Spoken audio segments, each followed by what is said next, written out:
Smash is gonna come out, or yeah, right here.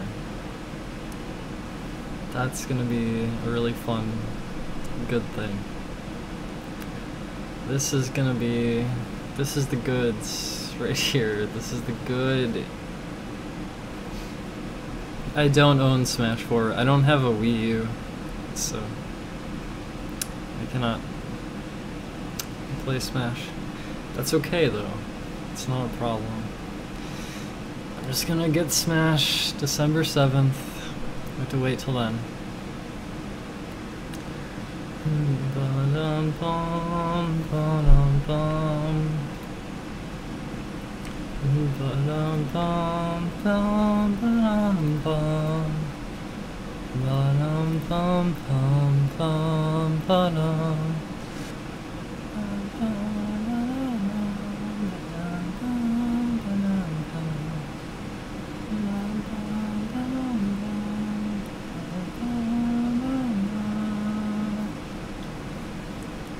Guess what, everybody? We have a Smash Direct in like a day and a half.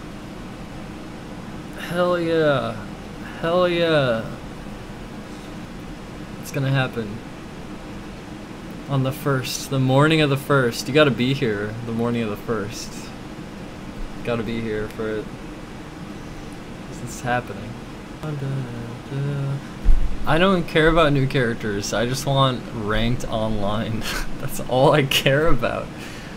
They could announce 0 characters, but if they show that there's like a ranked online mode, then I'm fucking super happy. And I think they will, actually. I think they're gonna show it in this direct. I think they will. What's up, gamers?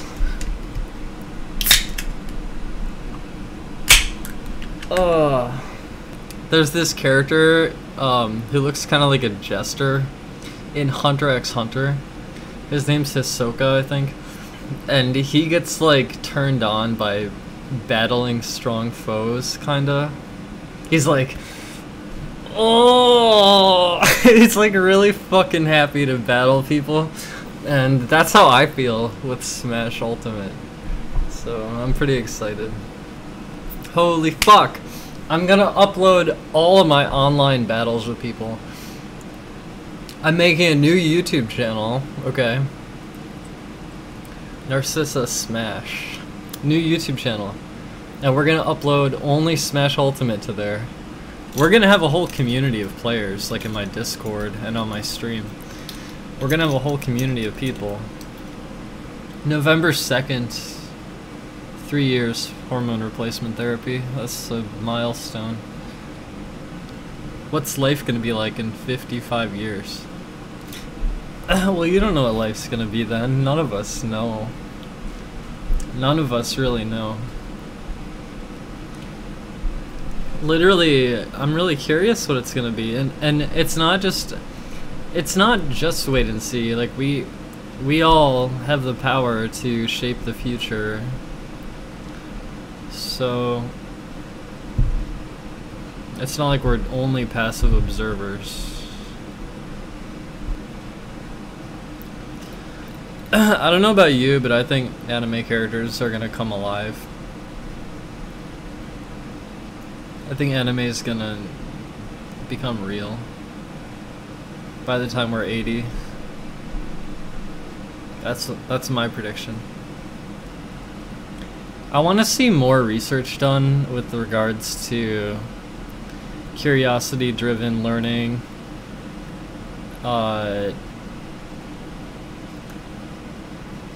like using curiosity as an intrinsic reward, mapping a state space via exploration until certain aspects of the space are understood, and then finding things that are not, like, I think that is a nice trajectory to work towards making more intelligent machines.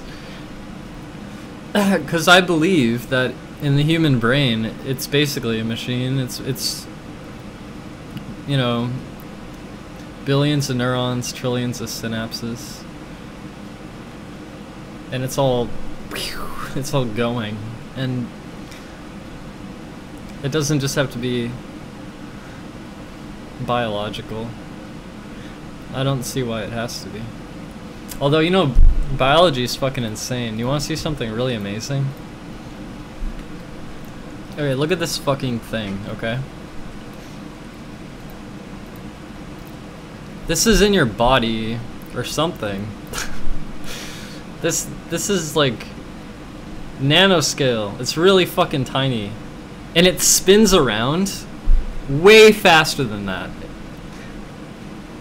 Okay, it rotates 150 times a second.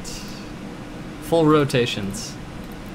It does a full rotation 150 times a second. And that shit's like a little mini machine. I don't even know what it does exactly, but yeah. This little machine, very tiny, but it's real, and it's like part of life. Fuck, now I want to see more, I want to look at more nanoscale. Nanoscale.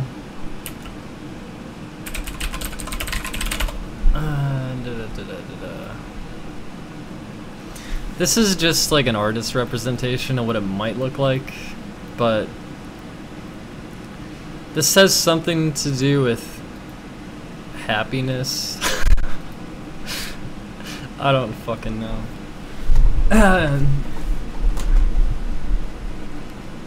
Anyway, this might be happening in your brain or something. I don't know what's going on with this thing. This is what a kinesin protein might look like. Yeah, this thing's fucking interesting. This little thing. I feel like I want to keep it. Just like keep it somewhere. The very small is fascinating. When something is incredibly tiny, to get an image of it, you have to get light to bounce off of it, you know? And the light, if you're dealing with really tiny things, the light will like fucking it'll blast the fuck out of it. Because it's so tiny. So, yeah, you can't really get pictures like that. Now I want to watch videos about like molecular assemblers or whatnot. Basically, I believe that it's possible in theory to create nanomachines like Metal Gear Solid. And yeah. And nanoscale like engineering, molecular manufacturing or whatever. Tiny little machines that create things with a degree of precision that humanity has not been able to really create stuff with before. Completely transforms the material basis of civilization. There was that one video someone showed us like some months ago talking about transistor fabrication. The creation of transistors in your computer. How they make them. How they create them. It's like the most high-tech shit in the world. Okay, but space though. Well, something interesting about space is that black holes are real. The information in the matter is like scattered across the boundary. Like black holes are real. It's not like science fiction. They're out there. Black holes are out there. And it's definitely weird. They're big. They vary in size. They vary in size. They also evaporate. There's all that hype around the M drive, but it seems like it didn't come true. The M drive, I think it was actually not real. Yep. In the center of the Milky Way galaxy, our galaxy, there's this supermassive black hole, and there's more. You think quantum computing is the highest tech thing we have? Yeah, that may be true. Has it yet been demonstrated, quantum supremacy? Has that been demonstrated yet? I actually don't know the current state of that. Yeah, the Large Hadron Collider. Yeah, that's true. These are good examples of really high-tech shit. The infuriating thing about it, though, is that I guess it's quite likely that we're not gonna know some of these, like, mysteries, like the answers to some of these mysteries. We're gonna age and we're gonna die, and we're not gonna find out this stuff. Like how reality is really constructed, and like how it's real. We're not gonna find out. We're gonna fucking die, and we're not gonna know what the fuck is going on. Well, again, my plan is to leave a really clean imprint of my soul, so that when the anime girls wake up, I'm one of them. Like, that's actually my real life plan for the future. No, I don't plan on suicide. Yeah, when the anime girls are made real, my soul is gonna be imprinted really well, and then I can also exist. In fact, I think everyone should be thinking about this, but yeah, I don't know, whatever. I'm not trying to convince anybody. Imprinting your soul, that's quite a conundrum.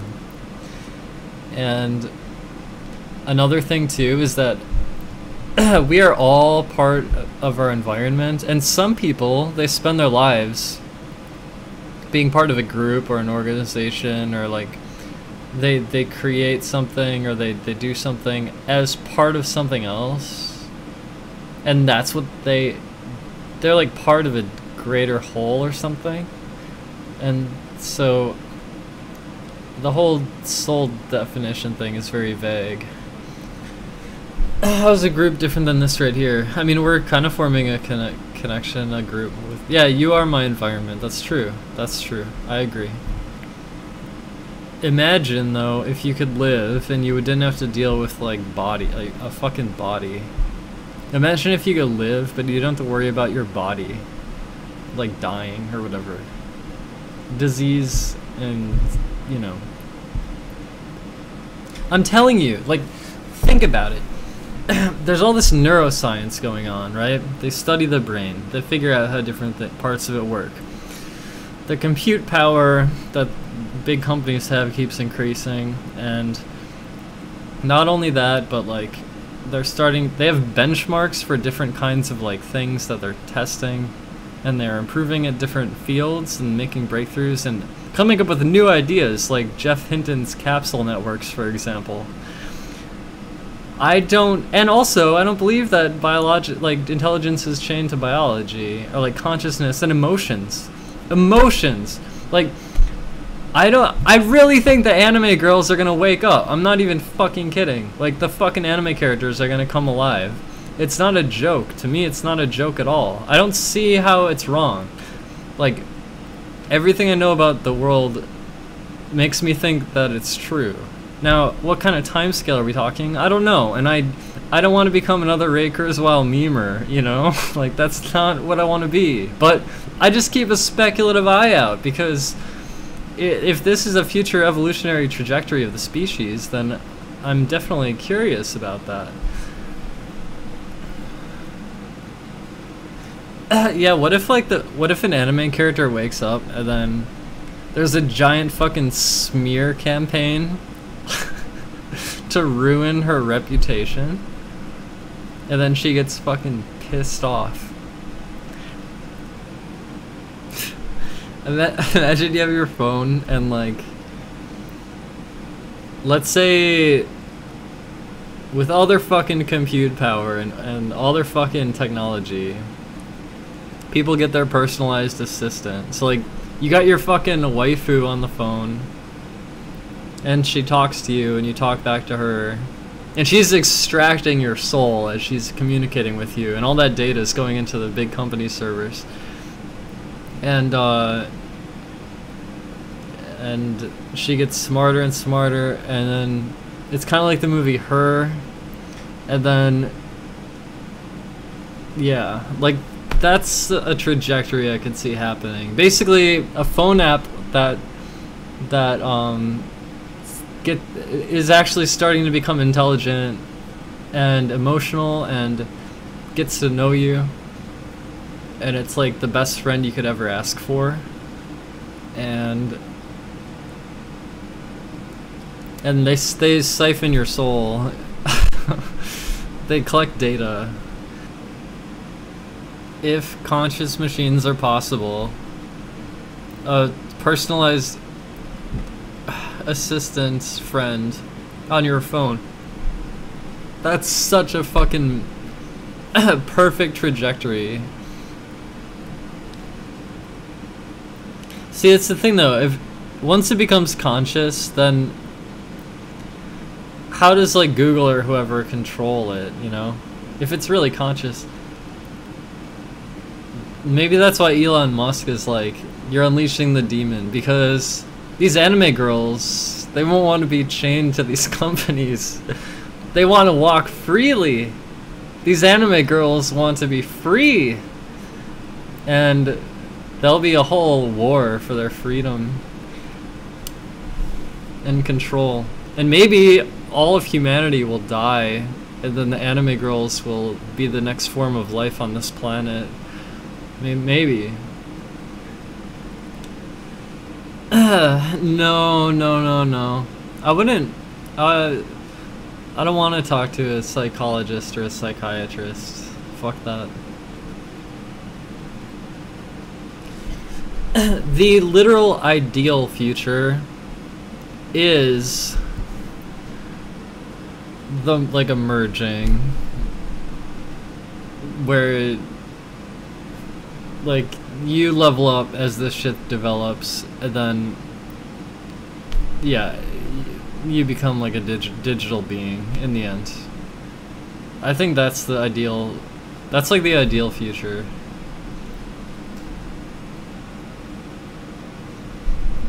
Like, okay, we're all constantly being manipulated by our phones and social media, right? Like, and I think it's true that if you are not part of the information age, you are going to be left behind. So, everyone's wired in, but we're all being manipulated and like rewired, right? So, people are aware that this is happening, so that people want it to be better.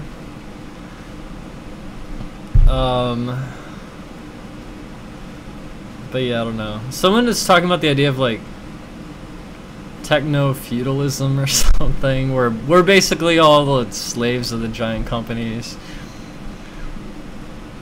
And there's not much we can do about it. We can't really do much about it.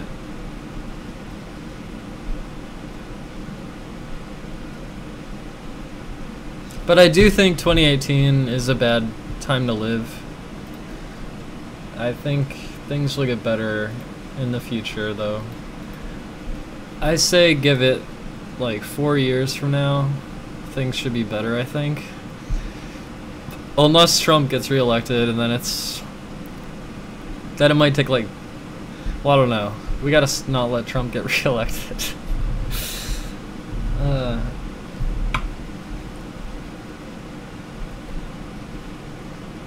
2022. Yeah, like if Trump doesn't get reelected and it's like 2022, I think we'll start seeing some good things. I think life will start feeling pretty good.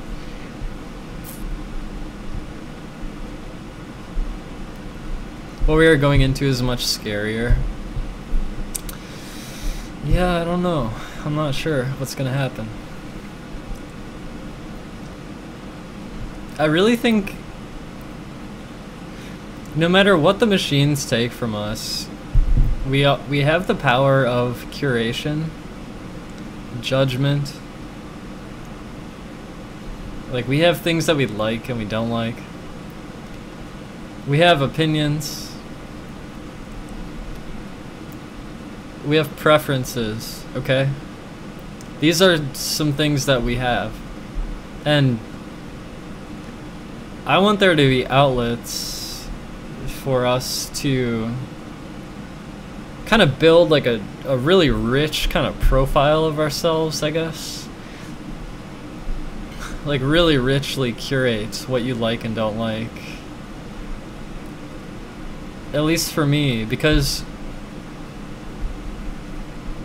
if there is to be digital representations of people after we die or whatever, or as we're alive and like as we're heading towards the death of the human body, I think it would be, I don't know, like, the people need to be empowered. Our power of curation needs to be utilized. That needs to be utilized. So the whole soul imprint thing, I think curation is a huge part of that. Like, if I take in tons, for example, let's just only focus on visual imagery right now. So let's say that there's all this artwork out there, characters and whatnot, and things that I like, things that I don't like, things that I like this, I don't like this. Giant, huge curation of things I like and don't like. Like, in the future, it's gonna be possible for machine learning algorithms to go across all those things and be able to create new things based on your preferences. So, you know, there's going to be all sorts of generative art and stuff, and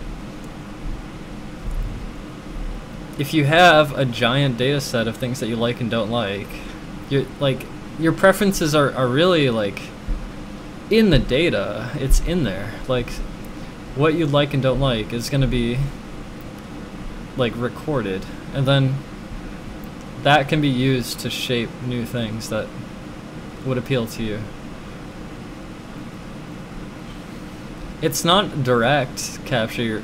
Like, the concept of a soul is a vague kind of metaphysical concept in itself, but this is like a way to kind of have a record of this stuff. And yeah, I think that's important. I also think that I really think brain-to-computer interfaces could be useful. It's like kind of like a live feed of your thought process, like as it's happening. Now, you can kind of have that just by talking, like like flowing. Enter flow state. If you enter flow state, and you can record. See, that's why I have all these videos on my YouTube channel. It's like a lot of me. And these are some of the very early years. Like, these are really early years. So many more years will come, and hopefully I'll have amassed a giant self-curation. And hopefully the politics and the chaos will have quelled, and that they do make the breakthroughs necessary. I think actually someone said, I think, something like, if deep learning is one big breakthrough, then they need like maybe like 6 more breakthroughs or something to like maybe get to the point of like kind of general intelligence. See, I truly think that machine intelligence is really important alongside brain-to-computer interfaces, alongside like imprinting the soul as data. All those things coincide. They all work together. So, yeah.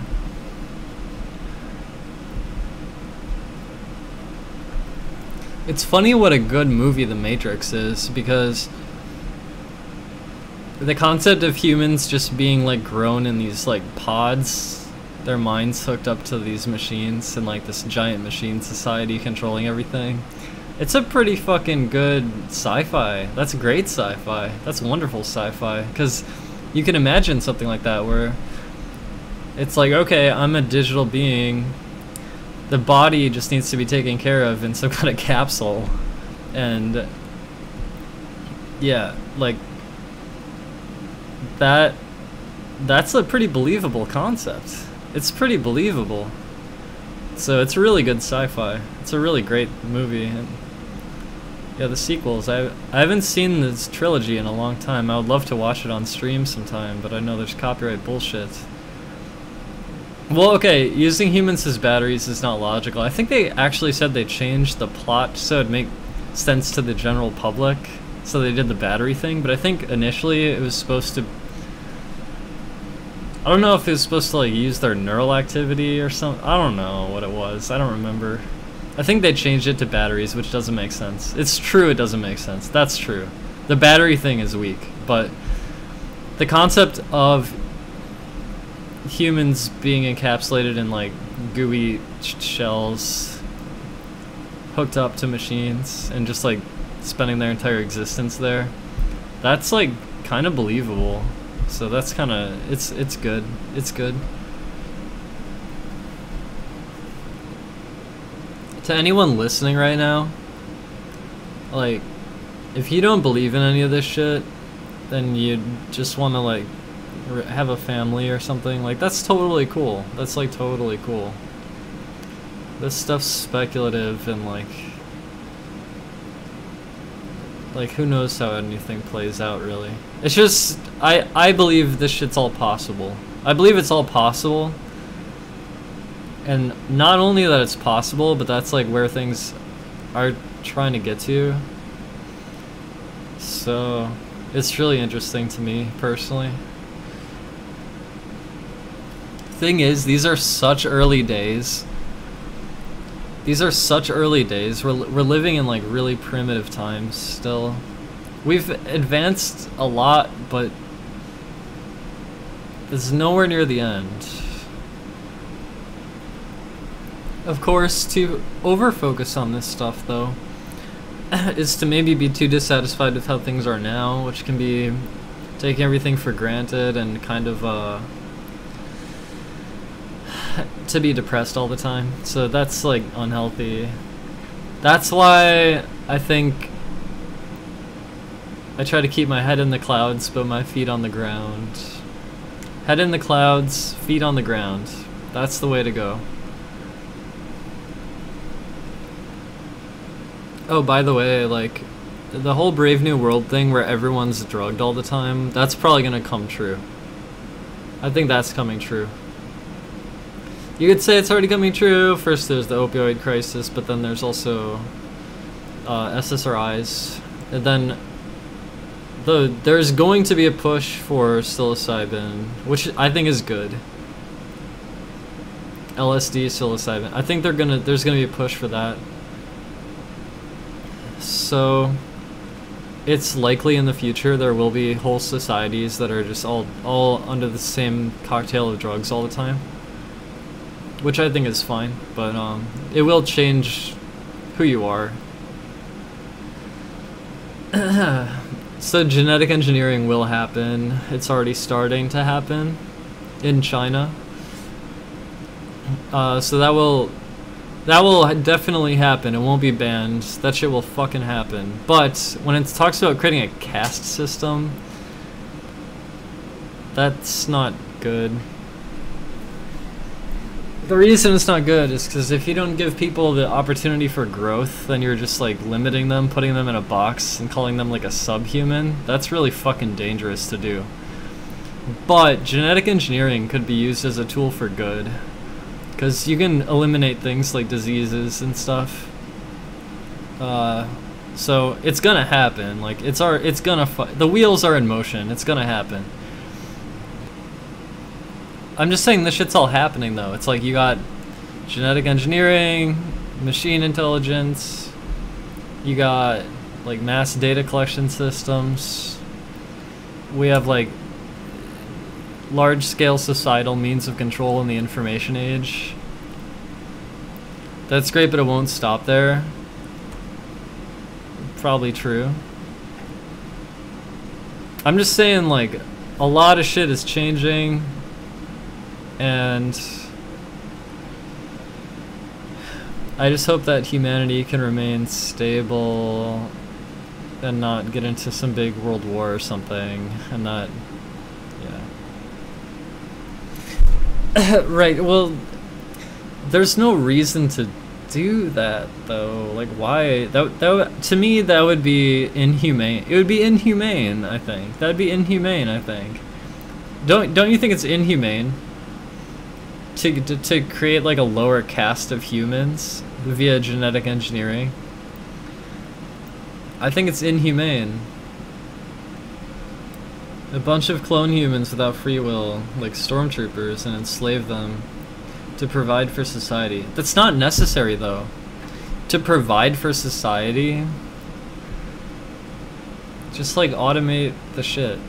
Just serious automation is, like, a serious thing that seriously needs to happen, large scale, across many sectors. That's not a joke. That's how you provide for people. You don't need to enslave part of humanity. Even though I mean, we're fucking living under, like, what, techno-feudalism, kind of? Where we are kind of enslaved. Like, these big companies have a lot of fucking power, and we can't really do much about it. But, yeah, like, the potential of automated systems can lift everyone up and doesn't have to enslave people. It doesn't have to. It doesn't have to. So it should happen wide scale and should be well thought out. Then you have food, you have resource distribution, etc. Like electricity and management or whatever, I don't know. Everything. Companies controlling everything. Yeah. The dynasty of Facebook and the kingdom of Google.